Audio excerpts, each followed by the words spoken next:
All right, good morning, everyone. We'll go ahead and get started with Coach Traylor. JJ. Hey, Jeff, how you doing? Doing great, JJ. Good morning. After the game on Saturday, you said you thought you felt like it was the most complete performance. Is that what you saw on film? Yes, it was. The opening drive, we went down there and scored. And that crowd was fantastic. They were very energetic. They got them going. And our defense was just so dominant. One of the plays of the game was probably Corey, on the flea flicker early in the game. He kind of got a couple steps behind him. He maintained his composure, was very calm, played through the ball, was very confident, and kind of got us off the field there. If they would have scored, it'd been interesting to see how that game turns out because momentum is so big in football and our home crowd being in the game. So, yeah, we were really good on all three phases, and that's the first time all year we've really done that. Greg? Jeff, what was Sunday's team meeting like? What was the players' reaction to being ranked for the first time in school history? Well, obviously, we're going to talk about it because we got to know how to handle you guys. So you're going to ask us about it, right? So we got to know how to answer the question. And, it's a fine line, Greg. We want to be humans. We want to have fun and enjoy stuff too. But at the same time, how many hours are we spending on stuff that doesn't have anything to do with the Louisiana Tech game? You got to be very careful. And from monitoring your social media to media requests to everything, all of us as players and coaches have to balance that fine line of how much we enjoy it versus how much we're studying Louisiana Tech. And those kids are on the second part of their semester right now. They're getting their midterm grades last week. So it's always a balance. Are the older players in the group handling it any differently from the younger players? I'm curious what it's like with some guys who have been through some down years there versus some guys who are just coming into college football. Well, not only just that, it's just, our young guys are spoiled. All they know is us and winning. And, we recruited them and we know their families. We've been around them for a long time. Those older guys they've seen it both ways, right? They've been in the dark side, the downside where you're not winning and it's not fun and no one's coming to the games. And that's ugly. That's not fun. And so our older players, I really encourage them to teach, remind these young guys of what it used to be like here. And so we don't want to go back to that. We want to keep it like we got it going. And we're not so naive to believe we're going to win every game for the rest of our time here. At some point, hopefully not for a long time, the other team's going to have more points than us. And, that's just part of this dig, and we understand that. Chase? Yeah, Coach, I know you mentioned not eating the cheese and not being focused too much and wrapped up on rankings and things like that. But for these older guys that have been on the other side of this, as a reward, to see their name, to see UTSA Roadrunners number 24, UTSA Roadrunners number 25, up there with a lot of the guys that have been there for decades. How rewarding is this for all the hard work they put in? Well, for them, obviously I want those guys to be happy and be glad they chose to come play for us and be proud and all that. But it's a much bigger picture when it comes to those national rankings. It's boosters, it's fans, it's your administration, it's recruits, it's perception, it's national perception, not just local perception, not just Texas perception. And that's what really helps because then we have a chance to make this thing last a lot longer than just one season. Because let's be honest, it takes money to get all this done. It takes a lot of just that money to get a program to last for a long time. Because there's just so many needs that players need to be successful. And that's what's so exciting about it is there's a lot of alumni we have out there that are looking to give towards something they believe in. And the more success you give people, the more belief they have in you. Back to you, Greg. Jeff, if you heard a player or a coach or equipment guy or anybody in the building talk about an undefeated season and the possibility of that, what would your reaction be? Culture pillar violation. Greg and JJ will write you up in their next article or their next interview. Win the day, baby. I mean, let's just stay where we were December 2019, when y'all first saw this dork take the stage and start blowing out a bunch of culture talk, and y'all were all going, what in the heck have we done hiring this high school guy coming in here sounding like Stephen Covey, John Gordon combo? We want a football coach, not a freaking culture guy. What have we done here? Same conversation, man. Win the freaking day. Let's be the best JJ and Greg and Chase we can be today. And we'll worry about tomorrow, right? That's what I tell them. And I know y'all get tired of hearing it, but that's my story, and I'm still sticking to it.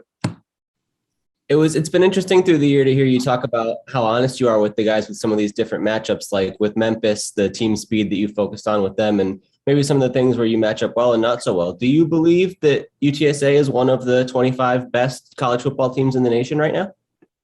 I believe we've got Louisiana Tech Saturday. They're a really good football team.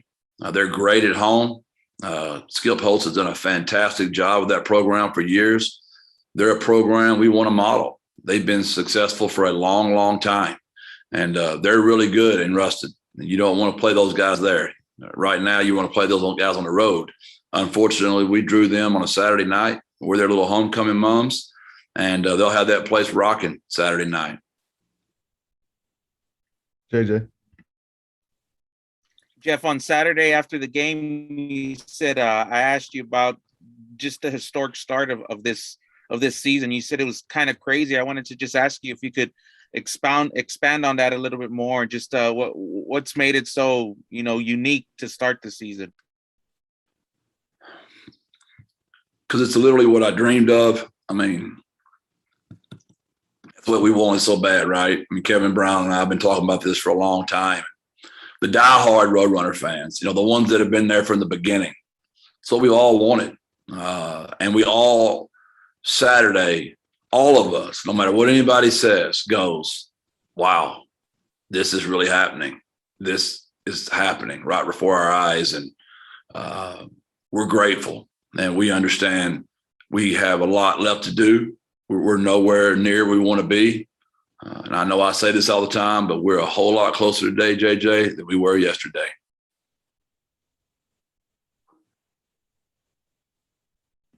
Greg.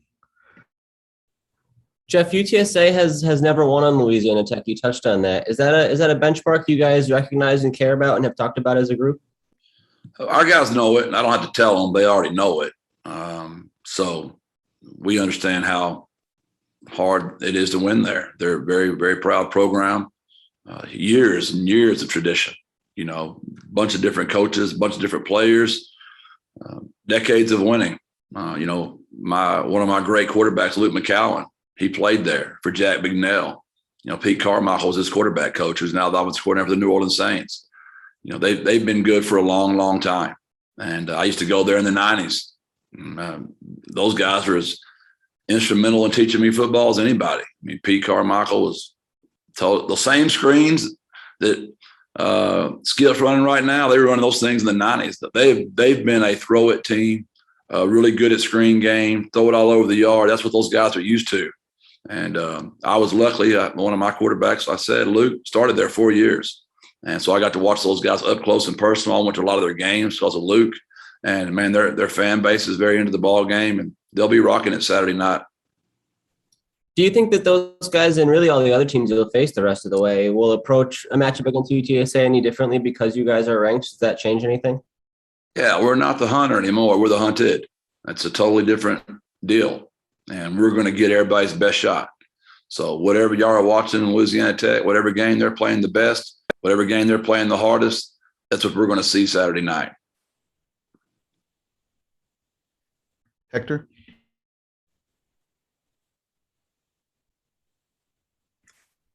Hey, Coach. Morning. Good morning, Hector. As subjective as rankings are, whether we like them or not, they mean something. Do they mean anything beyond, to you guys specifically, beyond the fact that the coaches and media members who can vote think that you're one of the 25 best teams in the country? Yeah, it's a bigger version though to me because it's free advertisement, right? You can't get that. You can't pay for that, and that's huge. because everybody in the country is talking about us, which helps with boosters. It helps administration. It helps your fan base. It helps recruiting. It just helps in the bigger scheme. I want this to be, we want this thing to be something that lasts forever, not a blip in the radar. Historically, in our seasons here, we've been up and down program. We've had our moments and we've gone away. We've had our moments and we've gone away. Where we're having a moment right now, Hector. I don't want to go away. And it takes funding. And people are going to believe in this more when you give them success. And the more funding you have, the better chance you have of making this thing last, because your kids have better stuff. You have more personnel. There's a reason those guys win every single year at those levels. They've got it deep in the recruiting department, strength staff, their nutritional meals. It's made to last. And we're a new, and national rankings help because more people want to be a part of it. Everybody loves to win, right? When you win, there's enough for everyone, Hector. When you lose, there's never enough for anyone. Coach, I remember when you first came on, sitting down with you and we talked expectations, and you said, look, I'm not going to go down the number of wins and things along those lines. Had somebody said to you back then, a little more than halfway through your second year, your program's going to be nationally ranked in both polls, what would your reaction have been? Your dreams should always be so large that your prayer life has to match it. So when your dreams come true, God can get the credit, not a human. That's what I'd say back to you. Greg? Jeff, you guys have forced a lot of turnovers this season, and we saw that especially against Rice, that they were pretty effective in that way. What has been the key of the defense forcing so many takeaways this year? Great players. They're fast. They're physical. They believe in our coaching staff. Coach Lepp and Coach Wright do a great job putting those kids in position, but it always starts with the players. They practice a certain way. They bust their tails every day for me. Practice makes permanent. Perfect practice makes perfect. And that's our goal every day, is to blow that, tighten that up, and try to be better today than we were yesterday. Just win the day, baby. Do you believe that there's any kind of a luck factor in turnovers, whether it's, being able to get on top of fumbles or the ball bouncing the right way, or do you guys create all those situations by the way that you play? I definitely believe that luck favors the better athlete that plays hard. That's what I've seen in my life. The better my teams were, the luckier we were. And the worse we were, the more unlucky we were. But yeah, sometimes luck is involved, but it favors the better athlete that plays hard. JJ? Jeff, how would you, grade how your offense played this past week, coming off that, big WKU? It's a great question. It wasn't as good as Western Kentucky, but I don't know that you'll ever play that good again in your career. Those moments don't come around very often. I'd give us a B+ probably. The 2 3 and outs bothered me at midfield. That bothers me. It's kind of, you had a great chance to put them away, but how great was our opening drive? How great was our 2-minute drive? There's a lot of things. So B+ probably is where I'd give it. Not up to our standard, but as good as our defense is, that performance would be good enough for us to win most Saturdays. And then going back to the defense, you guys are facing an opponent this week that likes to fling it around. And if that's one area that's been a little concerning this season, just what are your thoughts on facing another pass-happy team? That's very fair. I would agree with that assessment as well. We've worked hard at getting better at that, JJ. And we have gotten better. Those guys are going to make plays. I never have a problem with that.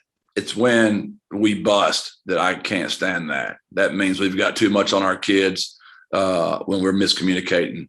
And we really, really cleaned that up. But it is an area that obviously Coach Holtz is a very good coach. He's going to see that. And he's going to attack us, and we know that. They've got 4 very good receivers that already have over 200 yards receiving between the 4 of them. Each one of them have 200 each. They're right around 300 yards a game. They're really good too. That guy can go. They've got a good quarterback. It's just which team are you looking at? And when you see them play, you're going, Jiminy Cricket. These guys are really good. So we know we're going to get the Jiminy Cricket version Saturday night. Greg? Jeff, what did it mean Saturday to get to see BJ Daniels get a chance to play some meaningful snaps and contribute and score a touchdown, even with how long he's been in the program and what he's brought here? That's a great question. What a great kid, man. I mean, I have so much respect for him, Dominic, in Mississippi. Those guys fully came back knowing they were backups and were committed to raising the culture here to the expectations. And man, those older guys have done that for me. We're not just a fun team to watch in the game. We're a fun team to watch warm up. We're a fun team to watch on the sideline. Our kids really are into each other. And that's because of older kids like Billy and Dom and Sip meaning Jalen Galmore, and Billy meaning BJ and Dom meaning Dominic. Sorry, I love nicknames, right? That's the country in me, I guess. I don't know. But man, I'm so happy with those older kids that they believed in us and came back, and they're getting to have some success along the way. How did BJ become Billy? This one I want to hear. I don't even know. It might not. I don't even know what the B stands for. I hope it's Billy. If not, I just made something up again. Never let the facts get in the way of a good story, JJ. I try to do that when I can, but that's a whole other conversation. Check me on that because I don't know what does the B stand for. Somebody, Kyle, bail me out. BJ's first name is William. Well, that's close enough to Billy. So I'll take it. All right. And when you were having those conversations with him about coming back, what was sort of the mood there, or what were sort of his thoughts on that, given that it was going to be kind of a fight for playing time? How did that all come together? He told me he was having so much fun playing here. He'd do whatever I asked him to do. And he just said, whatever you need me to do, coach. And he plays about 25 snaps a game on special teams. It's a fantastic job as our off returner. They don't ever kick it to him over there. Most guys kick the ball to the off returner. I don't think people want to kick it to Billy. What was the process really from the start of fall camp to now for him to rise to be number 2 on the depth chart? I know you guys have had some injuries there, but you would have figured that there'd be a lot of guys in front of him. Steady performance. He's just steady. He protects the quarterback well. He's strong. He's a different kind of back. And obviously the injury to Brendan Brady helped him get out there a little bit quicker. And, when you produce at that position, when you block, you run, and you catch, you're a running back. There are 3 aspects of the game. Sometimes people forget about the blocking and the catching, but Bill does all 3 things well. JJ. Jeff, I wanted to ask you about Brandon Brown. We noticed he got the start this week. What did he have to do to get into that position? He just plays every day. I tease him. His nickname is Thud. His very first time, we're going in spring ball. I love Brandon. I love all my kids, but Brandon's just one of those sweet kids that's meaner than a rattlesnake. He has a beautiful smile, but man, when it's turned between the lines, he goes, right? And we're in Thud.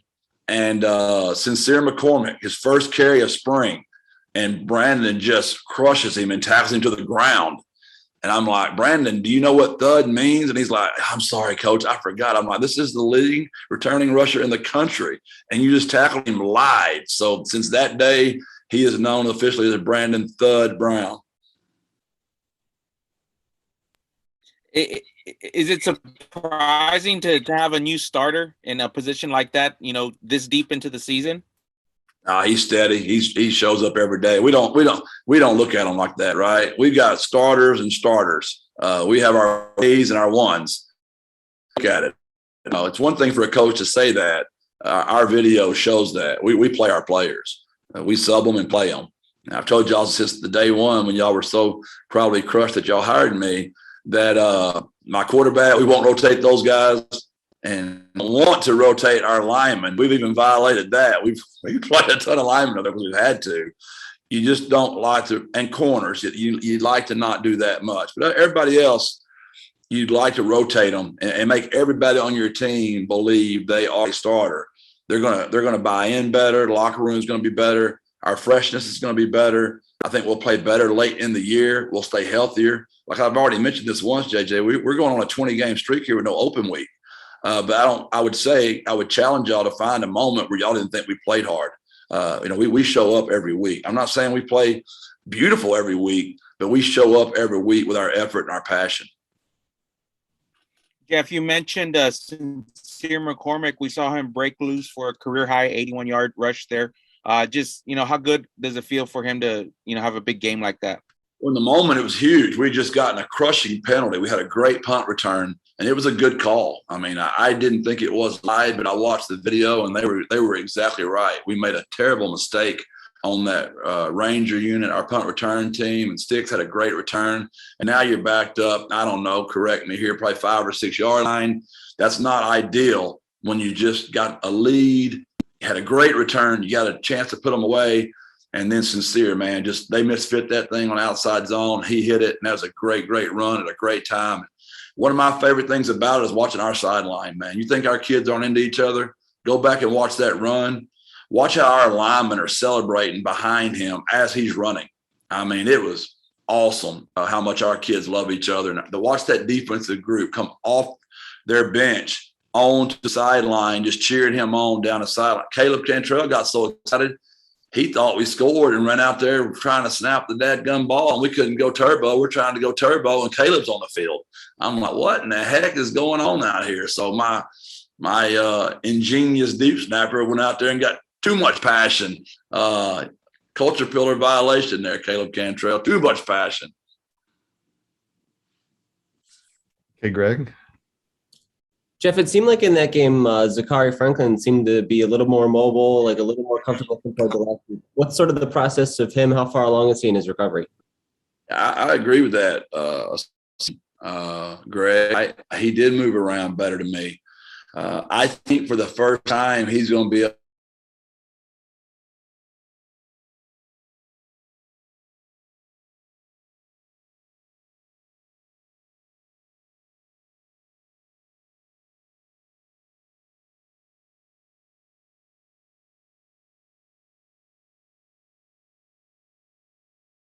we hope to get him back out there so we can get some more balls to 4. You cut out a little bit in the middle there. I think you were saying you expect him to be 100%. It seemed like that's where you were headed with that sentence. I don't think 100 would be accurate, but I think he's going to be able to practice. I hope so. That would be the first time he's practiced in probably 6 weeks.